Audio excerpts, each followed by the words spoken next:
ఈ వీడియో కేవలం భారతదేశంలో ఉండే జనాలకి మాత్రమే. నేనే మీ వందే భారత్ ని. నాతో సెల్ఫీలు రీల్స్ చేసుకునే శ్రద్ధ నన్ను ఎలా వాడాలో తెలుసుకోవడం మీద లేదు. ఈ రోజు నా కడుపు మంట ఏంటో చెప్తా వినండి. నాకు ఆటోమేటిక్ డోర్లు ఉన్నాయని ముందే చెప్పారు కదరా. ఆ డోర్ మూసుకునే టైంకి కావాలని కాల్ అడ్డు పెట్టడం, చేతిలో ఉన్న లగేజ్ బ్యాగ్ అడ్డు పెట్టడం ఏంట్రా? నేనేమన్నా మీ ఊరి పల్లె వెలుగు బస్సునా?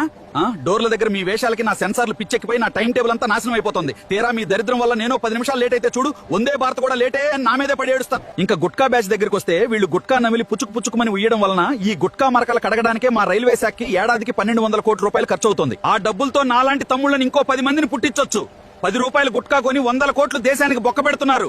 గుట్కా బ్యాచ్ కి కొంచెమైనా సిగ్గుండాలరా. నా టాయిలెట్లలో డైపర్లు, ప్లాస్టిక్ కవర్లు కుక్కి సెన్సార్లు పనిచేయకుండా చేస్తారు. తీరా ఫ్లష్ అవ్వక కంపు కొట్టాక వందే భారత్ టాయిలెట్లు వరస్ట్ అని మీరే వీడియోలు తీసి వైరల్ చేస్తారు. ఏసీ టికెట్ కొన్నామని రైల్లో బెడ్షీట్లు, సోపులు ఎత్తుకుపోయి ఏటా 50 కోట్లు బొక్క పెడుతున్నారా? ప్రభుత్వ ఆస్తి అంటే మీరు కట్టిన పన్నుల డబ్బే. మీ సొమ్ము మీరే దొంగిలించుకుని సంబరపడుతున్నాను. మీరు చేసే ఇలాంటి తప్పుల వల్లే రైల్వేకి 100 కోట్లు లాస్.